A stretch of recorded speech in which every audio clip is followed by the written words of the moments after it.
Regresamos con 55 minutos, son las 10:26. Recibimos a don José Rijo Prespot, director general de presupuesto, amigo de esta casa desde hace muchos años, aunque tenía un tiempito que no venía. Qué privilegio poder estar contigo, El mío. Yulisa. De verdad, verte cómo has crecido en la comunicación, la responsabilidad, la propiedad con que haces tus comentarios, nos obligan a nosotros sentirnos muy orgullosos de tener una amiga como tú en los medios de comunicación. Bueno. Más hoy en día que hay tanta desinformación Hay muchos ruiditos. y tantos ruidos, ¿no? Así que es un honor para mí estar aquí. Amén, gracias. Pero no, yo no he votado, yo soy, Sí. un seguidor. Ha dejado el pedazo, Sí. ha dejado el limpio. Así Justamente, a propósito de los medios de comunicación, el presidente de la República ha hablado del financiamiento a medios de comunicación con temas de difamación, que hablen mentira. Muchos medios tradicionales han hablado de que es el mismo gobierno el que financia ese tipo de paginitas y medios digitales, entre comillas, que no guardan el rigor de lo que es un medio de comunicación. ¿Cuánto es la realidad de lo que se ha presupuestado para temas de publicidad y propaganda y ese tipo de acápite, don José? Mira, este gobierno tiene un compromiso con la transparencia desde el primer día.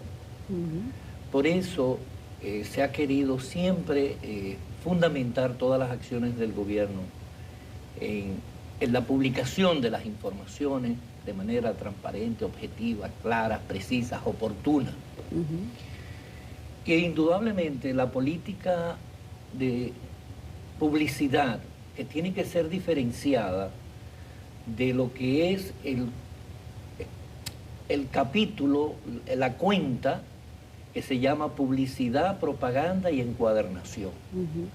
Entonces la gente utiliza la cuenta completa y no las subcuentas a las cuales hay publicidad, hay promociones del país, que no es una publicidad, sino son contratos que se hacen a través de el Ministerio de Turismo. O sea, para el turismo internacional, la promoción fuera del país. Fuera del país. Y están las publicaciones oficiales. Es decir, cada vez que una institución tiene que hacer una licitación, tiene que hacer una publicación 2 días consecutivos en 2 periódicos diferentes. Entonces eso no es publicidad. Sale de ahí. Sale de ahí también. Para este año la publicidad se recortó con relación al año pasado en 3.700 millones de pesos. Es decir, de unos 7.000 millones, más o menos, que se ejecutaron en la cuenta en materia de publicidad, fueron unos 5.400. De eso se han reducido alrededor de 3.000 millones de pesos para este año. A todas las instituciones se les ha reducido la cuenta de publicidad. Y en estos momentos se está en la discusión de una redefinición de la política publicitaria del gobierno. Por eso el presidente, y coincidimos con él, de que no se puede patrocinar un medio que esté publicitando falsedades, ¿no? Es decir, debería de tener alguna sanción, al menos en términos de contractuales, de especificar que si usted publica una falsedad en sus medios, automáticamente se le suspende las promociones que se estén dando en ese medio. Pero al final, lo más importante es lo que te digo de la transparencia. Nosotros, desde que llegamos, convertimos la publicación de lo que llamamos la notificación de los martes. Hoy es martes. Si se entra a las redes de presupuesto, a Digepres RD, hoy en X, que antes era Twitter, ¿no? En Instagram, va a encontrar la ejecución del presupuesto desde el 1 de enero hasta el 14 de febrero. Y ahí pueden encontrar cómo cada una de las instituciones ha ejecutado su gasto en lo que va de tiempo. A tal extremo que antes se decía que no había recursos en los primeros meses. Y nosotros desde el día 10 de enero todos los años le hemos colocado las cuotas a las instituciones para que puedan ejecutar su gasto. A tal extremo que al 14 de agosto ya hemos ejecutado alrededor de 12.000 millones de pesos en inversión, que es una de las partidas más importantes para nosotros, porque va directamente a servir donde realmente la gente lo necesita. Es decir, el gasto de capital nuestro está más orientado a proyectos de inversión que a otros gastos no asociados a proyectos de inversión. Dice, hay una disminución del gasto de capital. No, lo que ha habido es una disminución de un gasto de capital no productivo, no asociado a misión, a infraestructura, a agua, a salud, a educación. Por ejemplo, la compra de vehículos suntuosos que antes se veía, hoy en día no se da. Tiene que haber todo un proceso, tiene que tenerlo, lo tiene que tener presupuestado, tiene que tener una autorización del Ministerio Administrativo de la Presidencia. Es decir, que esos gastos de activos que no van a una misión institucional han sido disminuidos. ¿De dónde más disminuyó el gobierno? ¿Perdón? ¿De dónde más? Hemos disminuido gasto de representación, dieta, viáticos, eventos, nada más se están fortaleciendo los eventos internacionales que nos dan cierto prestigio, como por ejemplo la cumbre iberoamericana que se celebra este año, o la cumbre que se va a celebrar en el país de la Organización Internacional del Trabajo. Es decir, o también que se va a República Dominicana ha sido seleccionada para que este año se celebre el encuentro de la Asociación Internacional de Presupuesto. Pues con nuestra labor, el año pasado, fuimos determinados por una evaluación de 125 países de ser el cuarto país del mundo donde mayor participación social hay del presupuesto y el primero de todo el continente. Y somos el tercer país de Latinoamérica con mayor transparencia presupuestaria. Somos la avanzada, somos un país referente en materia de lo que es la clasificación geográfica, la clasificación de cambio climático y de equidad de género, que otros países todavía no lo han podido elaborar. Nosotros tenemos etiquetado cuánto se está gastando en equidad de género y cómo eso está impactando en mejorar las relaciones de equidad hombre y mujer en la República Dominicana. Y eso tú lo puedes ver en nuestras publicaciones oficiales de nuestros portales. Es decir, que esa valoración que hemos tenido, la Asociación Internacional ha decidido que República Dominicana sea la sede este año. En el mes de noviembre vamos a tener aquí a más de 400 expertos en materia presupuestaria, revisando y analizando las mejores prácticas internacionales. Es decir que desde el presupuesto hemos aportado a que la República Dominicana sea referente, pero no es solamente referente en términos de gestión presupuestaria, es referente en cuanto a crecimiento económico, es referente en cuanto al único país que todas las calificadoras de riesgo, Standard & Poor's, Fitch, han certificado a República Dominicana como una economía positiva o estable, donde valora la gran oportunidad que tiene la inversión extranjera a través de estas calificadoras de riesgo. Estamos posicionados como un país referente en toda la región. Mira, eso no se sabía, qué bueno.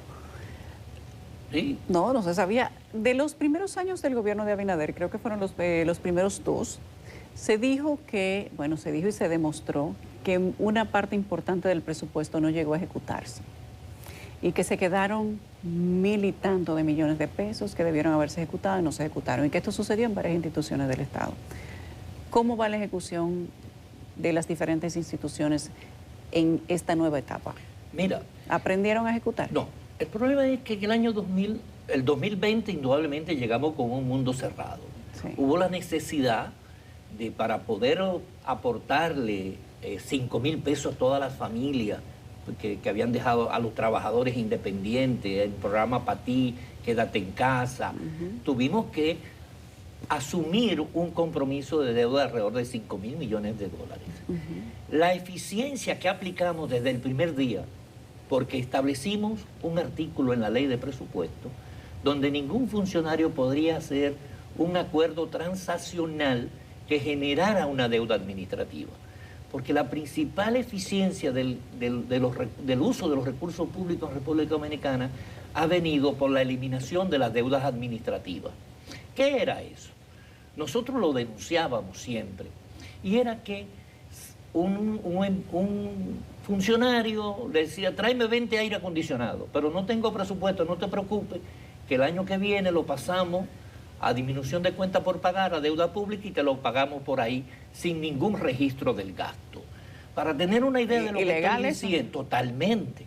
Para tener una idea, el 25% del endeudamiento del 1 de enero del 2020 al 14 de agosto de ese año, antes de nosotros llegar, el 25% del endeudamiento fue para pagar esas deudas ilegales, deudas que hoy en día... deudas atrasadas. Sí, deudas que no tenían sustento. Muestra de ello es que el caso Calamar solo, 21.000 millones de pesos se pagaron con una emisión de bonos de 250 millones de dólares. Bonos que generan intereses y que nosotros hoy en día tenemos que pagarlo. Y deuda que hay que pagar. Y así todas las deudas administrativas están prácticamente hoy en los tribunales. Nosotros hemos reducido eso apenas a un 3% del financiamiento con relación al endeudamiento total, y son deudas que vienen desde antes del 2020, que si llenan los requisitos que se requiere, por ejemplo, para un bien o servicio, un bien que se entrega a una institución, para pagarlo tú tienes que tener una certificación del encargado del almacén diciendo que recibió ese bien o servicio. Si es una obra, el Ministerio de Trabajo tiene que dar una certificación de que no hay una demanda laboral en esa obra.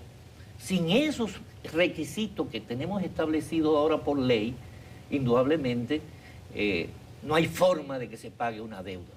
Por lo tanto, todo funcionario que ejerza, que haga ese acuerdo transaccional para generar deuda administrativa, lo paga con su patrimonio. Y si lo hacen, se están eso está portando establecido, bien. es que nadie se ha atrevido. No se han atrevido. Entonces, en la ejecución del presupuesto conlleva toda una serie de procesos. Lo primero Entonces eso lo hace más lento. Ahora lo hace más lento la ejecución. Indudablemente, porque hay que llenar toda la norma que complementa el presupuesto general del Estado. Lo primero es el cumplimiento con la ley de presupuesto. Nada que no esté en la ley de presupuesto no puede ejecutarse. Es una máxima que nosotros hemos establecido, que lo que no está en la ley de presupuesto general del Estado no existe. No existe. Eso es uno. Lo segundo es, la licitación tiene que tener una serie de requisitos. Un proyecto de inversión tiene que pasar primero por el Sistema Nacional de Inversión Pública y tener un código SNIP. Sin ese código SNIP y sin la debida apropiación de presupuesto, no puede hacer la licitación, porque el portal de compra se lee con el portal de presupuesto.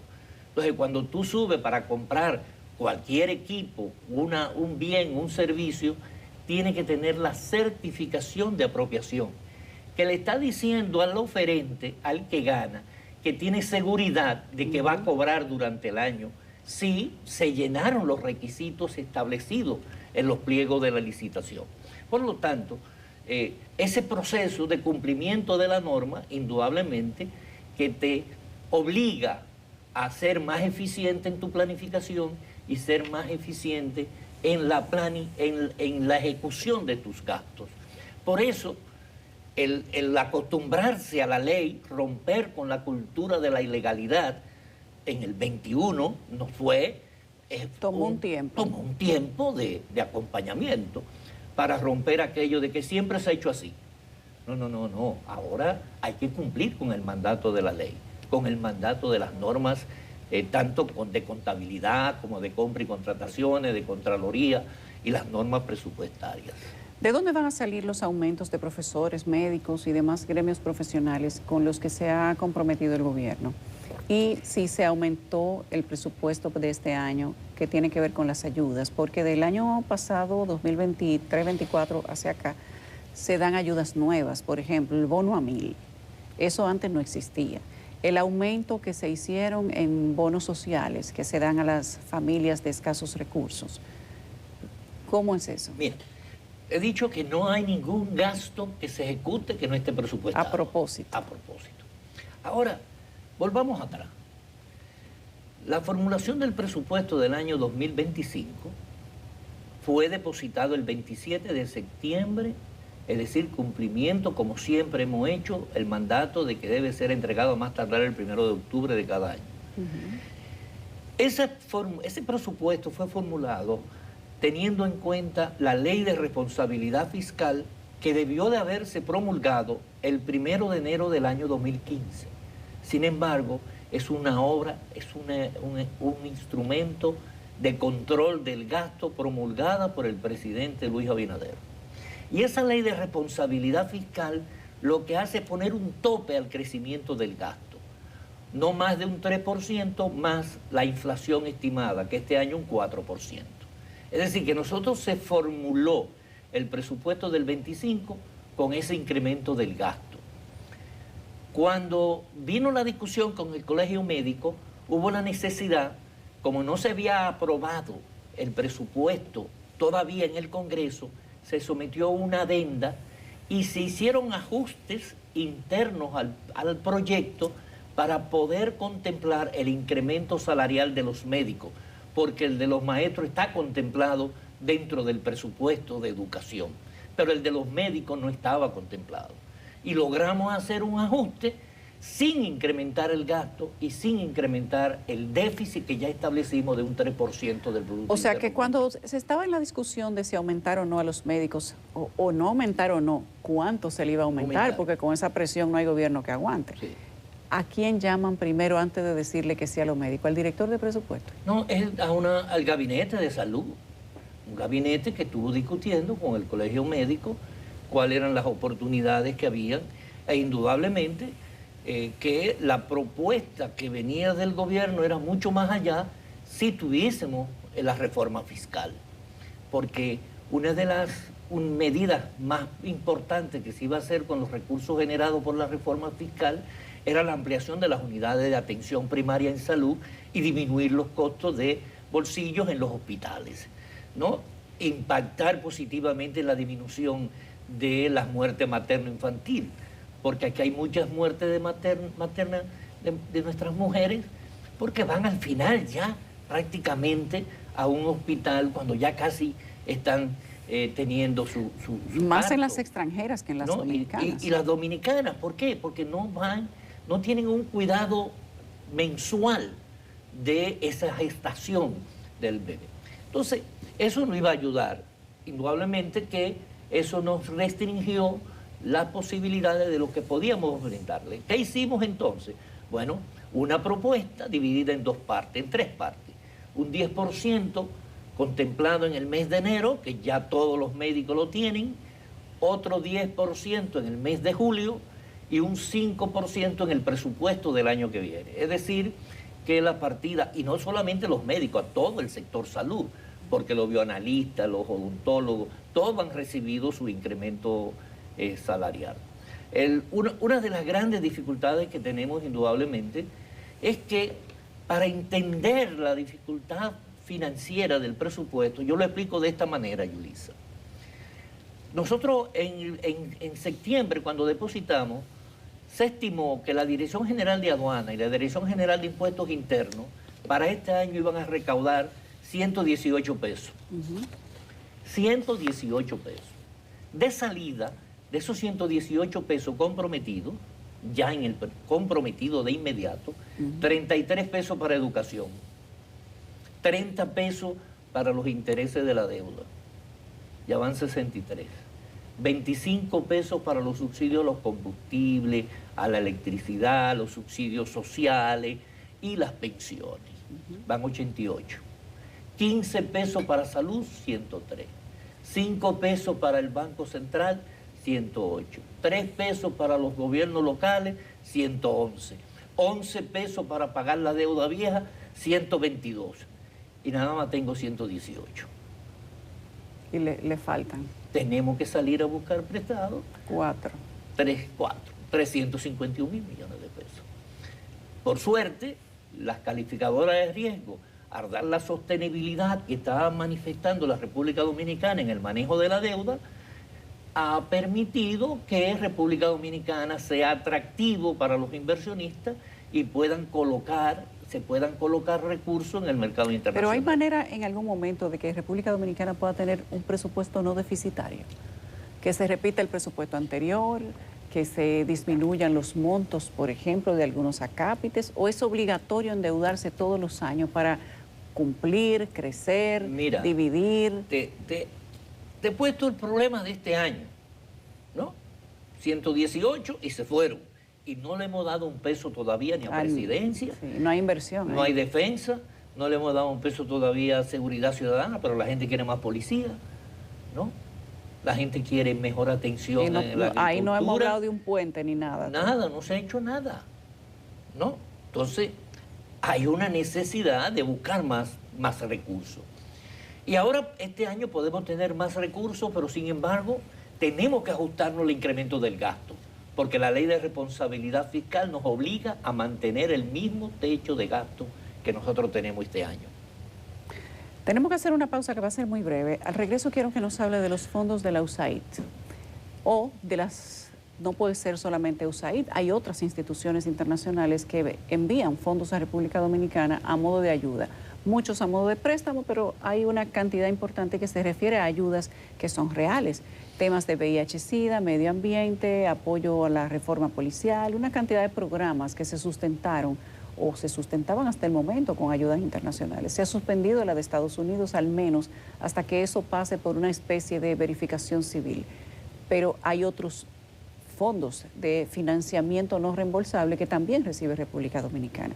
Hay muchas preguntas de la gente porque como de esto no se habla mucho, pues quizás falta información y no todo el mundo lo comprende.